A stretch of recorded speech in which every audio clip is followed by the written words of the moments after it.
What's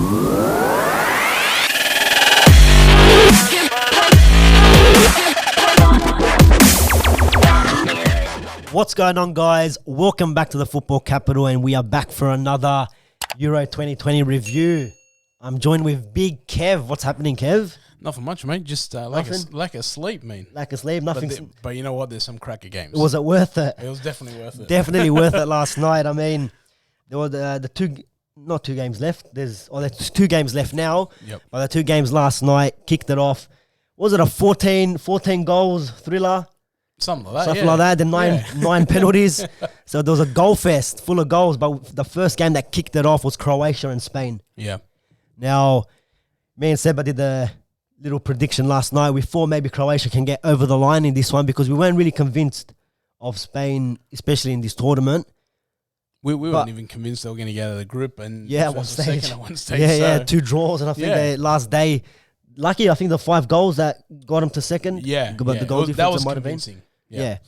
And but you kicked it off with probably the biggest howler of the tournament so far. Oh man. With what was his name? The keeper?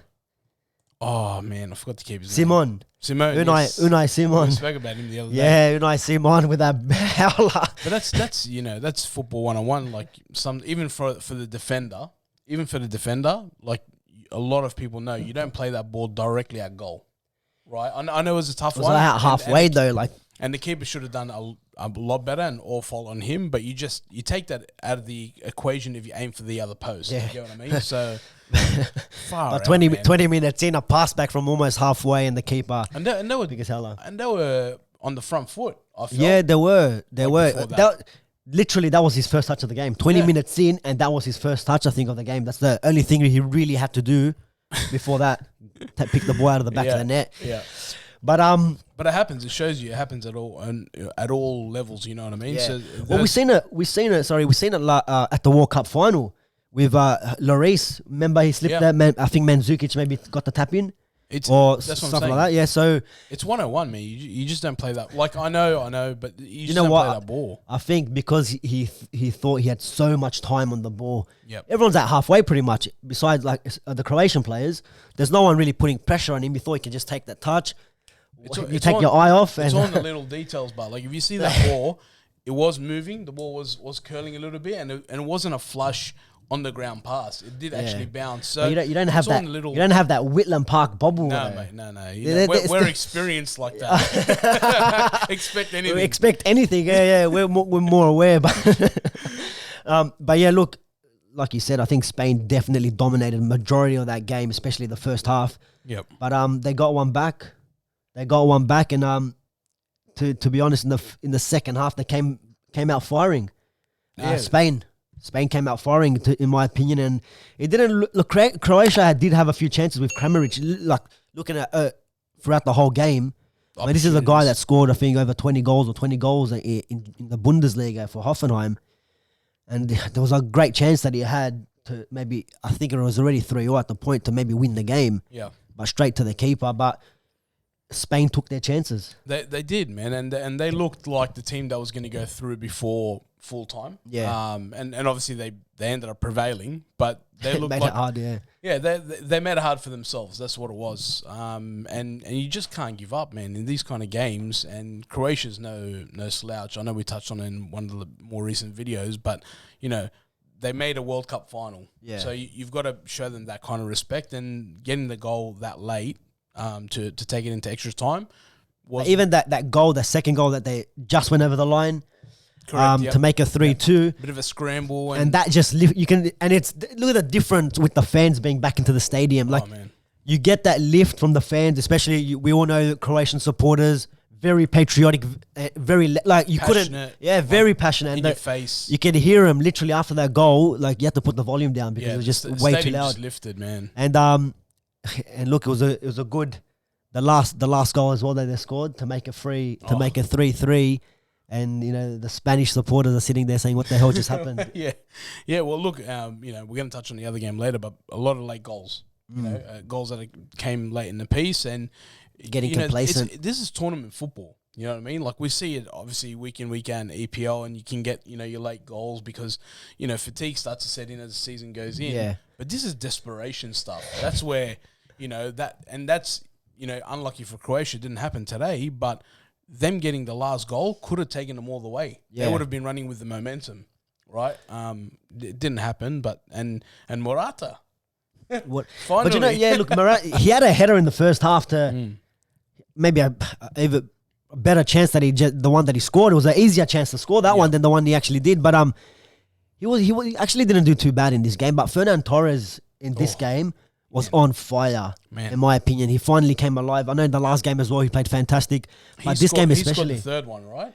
Yeah. Yep. Yeah. He scored the third one. He was really out. He held his line really wide. Yep. 1-on-1, got the bounce, took it, finished. And then he did assist the Morata goal too, I think. Well, that was poor defending, man. Like, how do you that ball leave him in the back? That reminded me of a Lindelof moment. Like, you just you go for the header, you completely miss it, falls at the player's But you feet. got to give credit, like you said, to Morata, man. Like, he's been getting a lot of stick, even just being picked in the team for the Euros, not let alone starting every game. Yeah, he's had stick all year in obviously when he was at Chelsea, then again when he went back to Italy. Yep. So a lot of stick there, but not only that, but like Spain, like it could have been worse had Spain been a favourite for the tournament. Yeah. Right? Spain have been, I wouldn't say underdogs, but they haven't been up there in the conversation with the Belgiums, the Frances, the Italys. Like Spain's just sort of trickled their way to. Would they have been in the headlines a lot more? He would have copped it even more. Like I know he's copping it from the Spanish, but like from everyone else as well, pundits and all that. Yeah. He's sort of been lucky in it because they've missed a few penalties. Like I think they've missed like 2 pens in the group stages. Yep. So and their performance against Sweden wasn't all that. Who else did they have in their group? Poland. Was Poland in their group? Yeah, because they drew with Poland. They drew with them as well. So it was like the last game they had to. It was all or nothing. And yeah. But look, they stepped that was it up. The second game. Oh yeah, the third game ended up being 5-1 or 5-0. 5-0, yeah. Yeah. But yeah, look, the Spanish team at the end of the day they got the result. They got that final goal in just before the first half of extra time. Look, Croatia had their chances in the last 15 minutes. And actually, in the first half of extra time to get them goals. And I think that's where Kramaric maybe should have got a goal back. I think they had the better of that first of the extra time. Yeah. Extra time. They had the better of that first stanza, but once the very goal professional, goes in, man. Like Spain was very professional to keep that lead. Yeah. Not letting it slip for a second time now in the game, especially with 15 minutes. The Croatia just full pelt at them. They were going at them, but unfortunately, just that's the way it is, man. But some of those defenders that play for Spain, man, like credit to them. Like what's Azpilicueta's in there. He's got a good goal too. Got a goal, but you know what he's done for Chelsea as well. Yeah. You know what I mean? Like I thought he was in a bit of the outer with Chelsea at the start of last season, but came good and fucking won Champions the League, as well, yeah. But like you said, we with Spain at the start.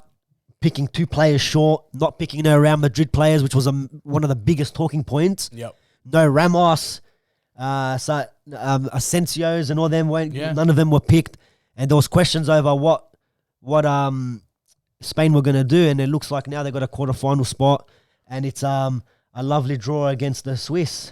Yeah. And why is that? And why is that? And why is that? Well, let's go to that one. Let's go to that one because. This one was a bit of a walkover, in my opinion. Man. At the start, on paper, last night, me and Seba said that on did paper it looks like a walkover, but you can't write off Switzerland because they like you guys said it. Like they have people over the park that can get a result. Yeah. You didn't think they would get it over France though. But I saw your video from yesterday and even the clips on YouTube and Instagram. Man, you guys didn't write off Swiss. While they weren't favourites, they backed themselves. That's it. That was the difference. And we've seen it literally seen it the whole tournament. You've seen with Hungary against France, Czech Republic against Holland. I think all the lower teams, they just aimed up for their games. Other than that 5-0 romping that Spain gave, there really hasn't been those kind of games where you're like, that's an embarrassment. There was none of those kind of games, really. Everything was well respected. Besides Turkey, but Sorry, We don't want to mention Turkey. 007. Yeah, 007 over there. That one. but no, even like I can't remember who Belgium played the second game, and they were down 1-0, and then they Denmark. Yeah. Look at Denmark. That's a classic example. Another game. Like they left it late last game in the group and slapped 4 against Russia, then 4 again. Yeah. Against Wales. And you know what? Like I just realized this the other day. After we did that other review, Denmark had 96 or 95% possession in the first half. So Wales didn't. When did they touch the ball when they got the ball out of the net? Is that what they're counting? Probably. How has that happened? Like how has that 90? It was like 94% possession or something in the first half. That's ridiculous. That's nuts. Like we said already, bro, Denmark have something really now to fight for. Yeah, because of the whole Eriksen thing. Yeah, so they're putting in the performances, and they've like you said, you look at the other side of the draw compared to this side. You got all the weaker teams, the teams that shouldn't be here, still fighting. Scrap that now. I don't care about all that because there's no such thing as a weaker side of the draw now. I'm looking at it going, you know what? The way that these teams have played, even though, you know, you're now missing the Portugals, you're now missing the Croatias, you're missing France, Holland, Netherlands, right? The province. You're missing all these teams, but, dude, everybody else that has got this far deserves it off the performances that they've put together, right? So I'm trying to find the rest of the fixtures here, but, you know, France last night, man, at 3-1 with 15 to go, I thought, forget about it. It's over. Pogba putting that one in the top right corner. I was like, vintage. But like, you know, Pogba, jeez. Look, man, like heart. It's all heart. Yeah, 100%. They get a goal in the 15th minute, get it nice and early, and that's one of the biggest problems. Like especially in a tournament like this, where if you concede first, especially if you're one of the powerhouses and you concede early against a team that you're supposed to be slapping. Yep. It's very hard to get back into it, and we've seen it because they're gonna fight for everything. Like everyone goes, happened against Hungary. The England and Scotland game. I know there was no goals, but Scotland defended for their lives. And the longer it went on, the harder it was. The harder to get because they closed every single channel.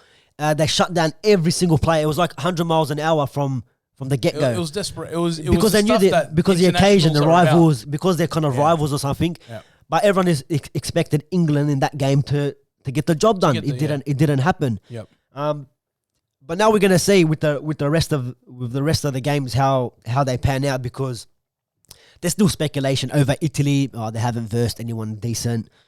But more speculation with Belgium as well. So these two teams, Belgium and Italy, they're finally gonna. Oh no, Belgium versus Portugal. So I'm wrong there.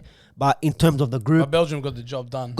Yeah, you're right. I mean? So but this game, man, like we said, there's something in the air that don't write off Switzerland. I don't know why, and I think there was a few people that said it as well. Be careful. I know our good friend Claude is at Opta Sports at the moment. He mentioned it too. Yeah, watch out because the Swiss are gonna come out. Yeah, they're gonna come out. They're not gonna let France off lightly. And at 3-1, like you said, I mean, look, they were 1-0 down. Penalty saved. Hugo Lloris. Oh man, big for them, right? To make it 2 would have been 2-0, right? But then Benzema steps up and does his job. This is why he got called up. Yeah, and rightfully so. Like he got the call up in the end. But look, it was one of those games, like you said. Once you go behind, you're like, okay, we're behind. We've got to get a goal, right? Number one, you get the first one to tie the game, right? So they get the first one, they tie the game. You get the second one, and you're like, okay, this is the France we expected to get the result done against Switzerland. You get the third one. Game over. You're ripping up. Your Maltese. Your tickets are ripped up. Either depends which way you went. If you went the upset, you're ripping things up. You're ripping it up. Right, but then you're like, okay, well, we expected France to get through, so cheering that I picked Spain into France, beautiful. But then heart. It's all heart and the time. And I don't know what it was, but, time after time, they just couldn't defend. Do you think Deschamps made a mistake with the subs? Because he took off Griezmann. Let me see. Because there's a few players that he took off, like Kingsley Coleman came on, I think. I don't want to be straightforward and to the point, but regardless of who the subs were with 15 to go, you get that. Yeah, yeah. You know what I mean? Like, I know what you're saying positionally and who they were, but you get that job done. Yeah, even if you went defensive, the subs weren't that bad, to be honest. like they were like. They weren't that could you bad. argue that they were probably the Because wrong Coleman, choice? I'm not sure. I don't know if it was an injury, but he came on, then came off. I think so. Yeah, because he was playing the extra time. Unless they planned for a penalty for whoever they subbed him off for. Yeah, the guy. Yeah, you're right. Probably because he scored. Did he? Yeah, he scored the third penalty. So so it was probably that was but like a penalty change. But you never know. Some of the changes could change the game, but you're right. With 3-1 up, 3-1, you're France. You're the defending world champions. Yeah. You know, like you can't had no one. I guarantee you. You look at don't worry about actual betting, but just think about the odds of going up against one of the best teams in the world, and you're down 3-1. You only got 15 minutes to go. You've got to be like, you know what? It's going to be a miracle to get out of that one, and they actually did it quite comfortably. Yeah, I know they left it late, but they did it with integrity. They did it where like we actually believe. And even if that Coleman last kick of the game went in, you still would have said Switzerland, well, like good on you, good on you. But even in the extra time period, they were still going for it. They make sure they were sensible in their decision making and when they passed it. Nothing silly in the back. They didn't risk it. I think they probably thought if we get to penalties, we have a chance. We got a shot. Almost like the Europa League final with 100%. Villarreal and with United.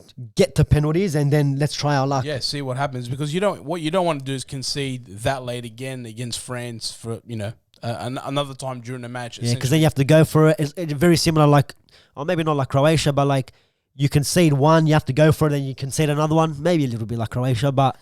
Yeah, it opens you up, and then you might even concede another one. So, but they stuck to their guns, man. They stuck to their guns, and wow, that's a shock. I'm still shocked. A shock, I'm still shocked. Like even now, no joke. Everyone predicted France to win. Like, there's probably a 90% percentage of people that did predictions that had France up there or in the final. Minimum. I know that everyone from Opta Sport doing their tipping yesterday, because they showed it on their Facebook page. Everyone tipped France, so nobody gave Switzerland a chance at all to get out of it. Who would have besides the Swiss themselves, and that guy that put a multi down? So 3-3 all with Croatia, Spain 3-3. What was it? Yep. And now France, England, Germany, France, Switzerland. Yep. So France, Switzerland, Spain, Croatia, and England, Germany, mate. Cool, almost $1 million coming your way. And how much did he put? A big 64 cents to make almost $1 million. Mate, everyone's riding for you.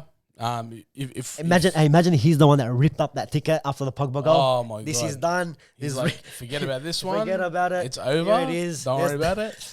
Forget it. And then they come back. Sticky tape. Getting glue it back together. Hard mouths. He would have been spewing when he saw Coman hit that. Well, not spewing, but he would have had heart and mouth seeing Coman hit the crossbar in the 94th minute. But Was the Mbappe chance in the extra time the one that Pogba slipped him through? Extra time. It was just before full time. So, it was normal time then. No, it was after. It was during extra time. Oh, during extra time, yeah. Well, was it? Hang on, I'm trying to remember now.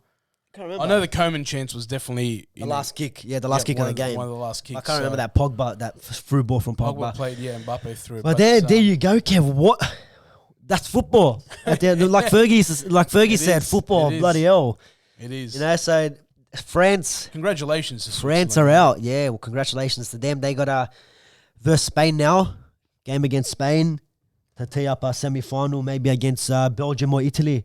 You never know. You never know what this tournament can produce now, man.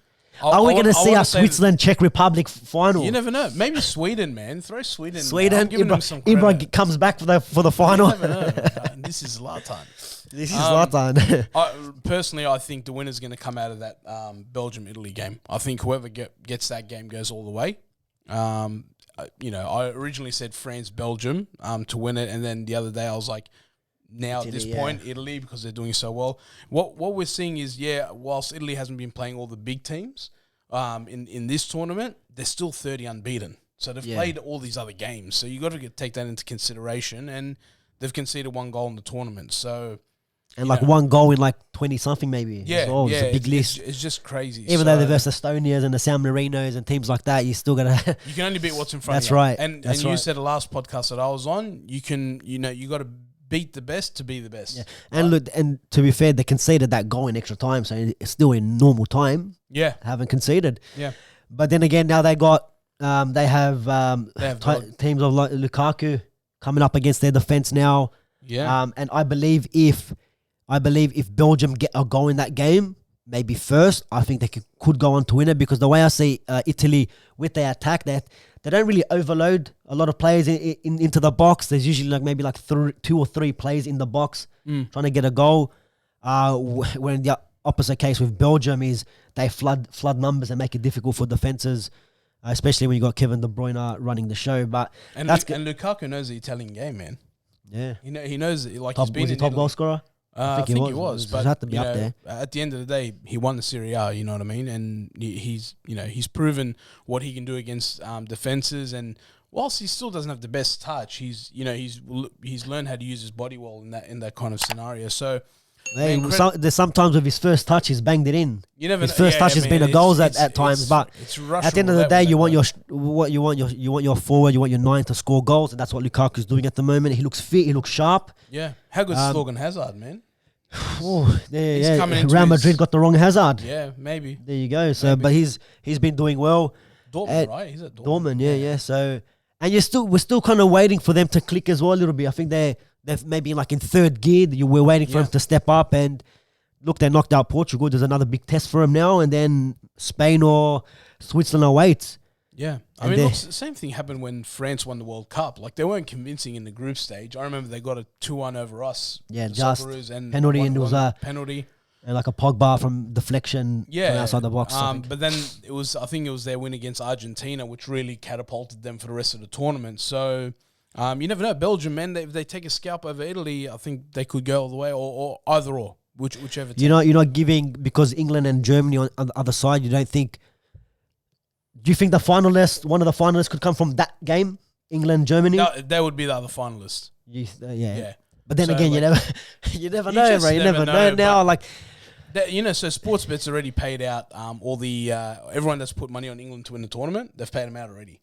Wow. So they've put the mocker on England. It's coming home, apparently. It's coming home. They know something we don't. But look, neither of those two teams has been convincing, right?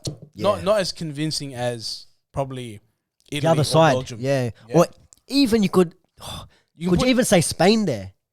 At least Spain have now showed up. Okay, the last 2 performances, yes, based off the first 2. Maybe they're just easing into it, but Spain have Spain been more convincing than England? I think they've been more convincing than Germany. Yeah, see, the thing is with England, they had this weird group, right? Which we all expected them to get out of, and they did. The Scotland game just showed that they're vulnerable. They can be vulnerable. They can be held scoreless. Yeah, right? and haven't conceded yet. So in the back, they're doing something right, I guess. Yeah, and look, and that's the thing. Right? It's gonna be a test, though. But if you don't concede, you can't lose, right? That's a simple rule, of football. But the problem is Harry Kane's not in form, and he's the guy that they're relying on. Wembley, being that the game is at Wembley, is the only thing that might get him across the line, I reckon. But that's the thing as well, man. We're all saying Harry Kane hasn't turned up yet. But could this be the game? Could this be where he is? He goes, you know what? I'm here. He puts his statement down. Do you know what I mean? So it's going to be a good game. Let's hope for that guy's sake, it ends in 3-3 just for him. Because, do you know what I mean? Because the TAB has taken, or Sportsbet has taken a lot of money from a lot of us. So this is just something back to the community, I guess. But okay, so then England's got to get through either Sweden or Ukraine, and let's say they do, right? Then they got to come up against that Denmark or Czech. Which they already beaten Czech. Yeah.